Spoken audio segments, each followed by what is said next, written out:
Movie के शुरुआत में हम ह्यूनजू नाम की एक लड़की को देखते हैं जो सो रही थी, और जब ह्यूनजू गहरी नींद में थी तभी कोई उसका कंबल खींच लेता है, जिससे उसकी आंख खुल जाती है। और जैसे ही वो देखने के लिए उठती है तभी कोई पीछे से उसके बालों को पकड़कर उसे बिस्तर पर पटक देता है, और तभी हम देखते हैं कि ऐसा करने वाला कोई और नहीं बल्कि खुद उसका बाप था।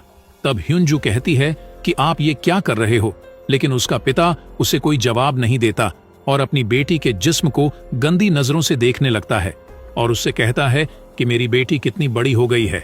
अब ह्यूनजू अपने पिता के मुंह से ऐसी बातें सुनकर काफी डर जाती है और रोने लगती है। उसके बाद वह अपनी बेटी के बालों को छोड़कर उसके चेहरे को छूने लगता है, जिससे ह्यूनजू और भी ज्यादा डर जाती है और उसे कुछ भी समझ में नहीं आ रहा था कि उसके साथ ये हो क्या रहा है। फिर तभी उसके पिता वहां से चले जाते हैं। उसके बाद अगले दिन ह्यूनजू की माँ खाना बना रही होती है। तभी ह्यूनजू यहाँ सोच रही थी कि पिछली रात जो उसके साथ हुआ क्या वह उसकी माँ को बताना चाहिए। इसी दौरान उसकी बहन सोनवू भी अपने कमरे से नीचे आ जाती है और साथ ही उसका भाई भी ब्रेकफास्ट करने के लिए आकर बैठ जाता है। तभी उसके पिता भी ब्रेकफास्ट के लिए यहाँ पर आ जाते हैं और ऐसा बिहेव करते हैं कि जैसे पिछली रात उन्होंने कुछ किया ही ना हो, जिसे देखकर ह्यूनजू सोचती है कि कल रात तो ये मुझे बुरी नजरों से देख रहे थे और आज ये इतने अनजान क्यों बन रहे हैं।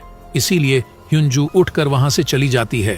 तभी यहाँ पर उसकी माँ आकर खाना टेबल पर जोर से पटकती है। यहाँ किसी को भी समझ में नहीं आ रहा था कि यहाँ क्या हो रहा है। फिर यहाँ उनकी माँ अजीब तरह से खाना खाने लगती है, जैसे कि वह कई दिनों से भूखा हो।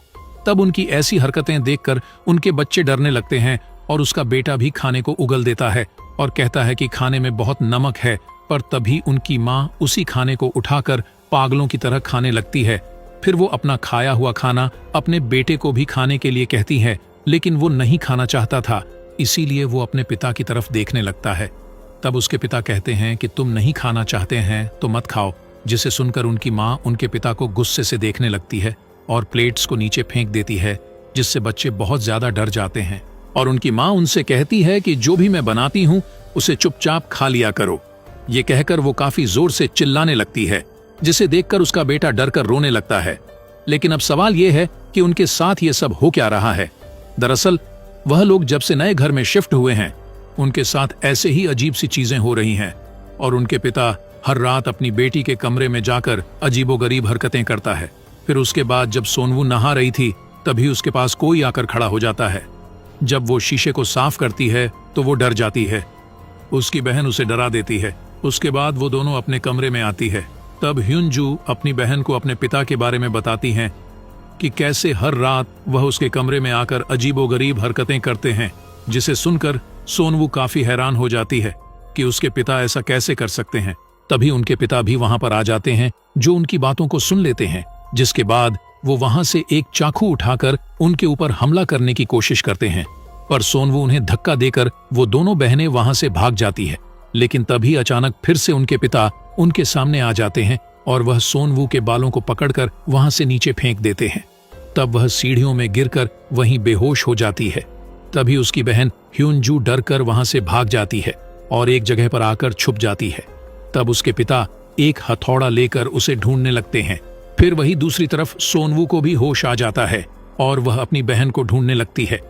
लेकिन जब वह पीछे मुड़कर देखती है तो उसके पिता एक हथौड़ा लेकर उसके सामने खड़े होते हैं और वो उस पर हथौड़े से हमला करने ही वाले होते हैं कि तभी ह्यूनजू जोर से चिल्लाती है, जिससे उसके पिता रुक जाते हैं। तभी ह्यूनजू एक बैट से अपने पिता को जोर से मारती है, लेकिन उसके पिता को कुछ भी नहीं होता और गुस्से में वह उसके ऊपर भी हथौड़े से हमला करने लगते हैं। और तभी नीचे से उनके असली पिता ऊपर आने लगते हैं, जिसे देखकर उनका बहरूपिया हथौड़ा फेंककर दूसरे कमरे में चला जाता है। फिर उनके पिता ऊपर आकर अपनी बेटियों को देखते हैं, जो उनसे डरकर पीछे हट रही थी। तभी उनके पिता दरवाजे पर हुआ एक बड़ा सा छेद को देखते हैं और उनसे पूछते हैं कि क्या तुम दोनों यहाँ पर लड़ाई कर रही थी। लेकिन वो दोनों कोई भी जवाब नहीं देते और तभी उनका भाई यहाँ पर आता है। तब वह दोनों बहनें उसे यहाँ से भागने को कहती हैं। फिर तभी पीछे से उनकी माँ वह हथौड़ा उठाती है और उनके पिता के पास जाकर उन पर हमला करने लगती है। तभी उनके पिता उसे रोकने की कोशिश करते हैं, लेकिन वह उन्हें धक्का मारकर गिरा देती है, जिसके बाद वह काफी डरावनी स्माइल देने लगती है और टूटे हुए कांच पर पैर रखकर अपने रूम में चली जाती है। लेकिन तभी नीचे से उनकी माँ आवाज देकर ऊपर आती है और उनसे पूछती है कि ये सब क्या हो रहा है। लेकिन सभी लोग उनसे डरने लगते हैं। तभी उनके पिता डरते हुए रूम का दरवाजा खोलते हैं, लेकिन रूम में कोई भी नहीं होता। पर उनके पिता फ्लोर पर पड़े हुए हथौड़े को देखते हैं, जिसके बाद उनकी माँ अपने बच्चों से पूछती हैं कि क्या हुआ, लेकिन वो तीनों अपने माँ से डर रहे थे। फिर अगली सुबह उनके पिता अपने भाई को घर बुलाते हैं, जो चर्च का एक फादर होता है, और अगले दिन वह उनके घर आता है। तब फादर उन्हें ऐसे ही अजीब घटनाओं के बारे में बताता है, लेकिन उसका बड़ा भाई इस सब पर विश्वास नहीं करता था। फिर रात को ये लोग एक साथ एक ही रूम में सोने का डिसाइड करते हैं। उसके बाद आधी रात में छोटे बच्चे को टॉयलेट आती है और वह बिना किसी को परेशान किए अकेला ही वॉशरूम में चला जाता है। तभी उसके जैसा ही दिखने वाला एक बहरूपिया वहां आता है, जो एक चाकू उठाकर अजीब सी स्माइल करता है, और वह फादर को मारना चाहता था, लेकिन वो उसे नहीं मार पाता और ऐसा लग रहा था कि उसे किसी चीज ने रोक लिया था। तभी फादर अपनी आंख खोलते हैं और वो समझ गए थे कि यहाँ पर खतरनाक आत्मा का साया है, लेकिन फादर इस चीज से अकेले नहीं लड़ सकते थे, इसीलिए वो अपनी एक सीनियर फादर से मदद मांगते हैं। फिर सभी सीनियर बैठकर बात करते हैं कि आखिर इस फैमिली को उस आत्मा से कैसे बचाया जाए, और वह सभी मिलकर एग्जॉर्सिज्म करने का फैसला करते हैं। फिर अगले दिन फादर्स की टीम उनके घर जाने के लिए निकलते हैं और उनका भाई उन्हें पिकअप करता है, लेकिन रास्ते में कौआ उनके गाड़ी में अटैक करते हैं और साथ ही उनके गाड़ी का ब्रेक फेल हो जाता है, जिससे गाड़ी का बैलेंस बिगड़ जाता है और गाड़ी एक खाई में जाकर गिर जाती है। फिर दूसरी तरफ उनके पिता सोनवू को बेड से बांध देते हैं। तभी बच्चों की माँ उन्हें समझाने की कोशिश करती है, लेकिन वो कहते हैं कि ये सब ठीक करने का बस यही एक तरीका है। फिर आधी रात को फादर खून से लथपथ होकर उनके घर आते हैं और बताते हैं कि सभी फादर्स मारे जा चुके हैं, इसीलिए अब जो भी करना है वह हमें ही करना होगा। लेकिन फादर को इसमें डर लग रहा था, क्योंकि आखिरी बार जब उन्होंने एग्जॉर्सिज्म करने की कोशिश की थी तो उस आत्मा ने फादर के पूरे फैमिली को मार दिया था, और उन्हें डर लग रहा था कि फिर से ऐसा ना हो जाए, और अगर ऐसा हो गया तो वह खुद को माफ नहीं कर पाएंगे और पूरी जिंदगी पछतावे में रहेंगे। लेकिन उसका भाई अपने घुटनों में बैठकर उससे रिक्वेस्ट करता है कि हमें किसी भी तरह इस शैतान से बचाओ, वरना वह हम सभी को मार देगा। जिसे सुनने के बाद फादर कैंडल्स जलाते हैं और सोनवू के ऊपर होली वाटर को छिड़कते हैं। तब सोनवू चिल्लाने लगती है और उसे कुछ भी समझ में नहीं आ रहा था कि उसके साथ क्या हो रहा है। उसके बाद फादर सोनवू के सीने पर एक क्रॉस रख देता है और उसे एक छड़ी से मारने लगता है। तब सोनवू दर्द से चिल्लाने लगती है और उनसे पूछती है कि वह उसके साथ ऐसा क्यों कर रहे हैं। तभी फादर अपने भाई से कहता है कि क्या तुम अभी भी ये सब जारी रखना चाहते हो, जिस पर वह अपनी बेटी का पैर कस के पकड़ता है ताकि वो हिल ना पाए। फिर फादर उसको छुरी से जोर जोर से मारने लगता है।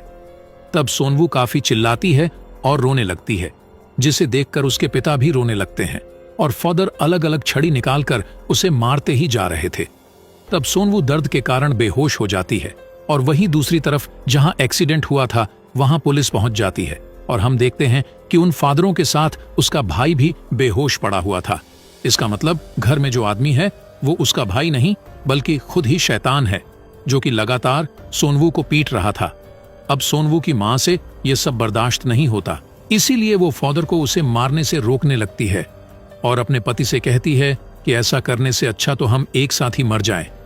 लेकिन वो अपनी पत्नी को धक्का मार देता है और अपने भाई से एग्जॉर्सिज्म जारी रखने के लिए कहता है। तभी उसकी पत्नी उससे कहती है कि तुम डरपोक हो जो गलत का साथ दे रहे हो, जिससे पति को गुस्सा आ जाता है और अपनी पत्नी का गला दबाने लगता है। तभी पत्नी एक कांच का गिलास पति के सर पे दे मारती है। तब वो भी अपनी पत्नी को दीवार पर पटक देता है, जिससे वो बेहोश हो जाती है। तभी वो अपने भाई की तरफ देखता है जो अजीब तरह से हंस रहा था, इसीलिए वह शैतान पर भी हमला करता है, लेकिन वह उसे मारकर नीचे गिरा देता है। और जैसे ही वह शैतान उसको मारने वाला होता है कि तभी असली फादर यहाँ पर पहुंच जाते हैं और कुछ मंत्र पढ़ने लगते हैं, जिससे वह आत्मा यहाँ से चली जाती है। उसके बाद सोनवू स्टोरेज रूम की तरफ जाने लगती है, जो काफी बुरी तरह से जख्मी थी, और अपने पिता की तरफ देखते हुए पूछती है कि तुमने मुझे इतनी बुरी तरह मारने क्यों दिया। तभी फादर सोनवू के सामने एक मिरर रखते हैं, जिससे सोनवू के शरीर से वह शैतान निकल जाता है। तब फादर उस शैतान को अपने शरीर के अंदर ले लेता है और अपने भाई से उसे मारने के लिए बोलता है, जिस पर उसका भाई टूटा हुआ क्रॉस उसके सीने में घुसा देता है, जिससे वह फादर और वह शैतान एक साथ दोनों मारे जाते हैं। और इसी के साथ ये मूवी यहीं पर खत्म हो जाती है।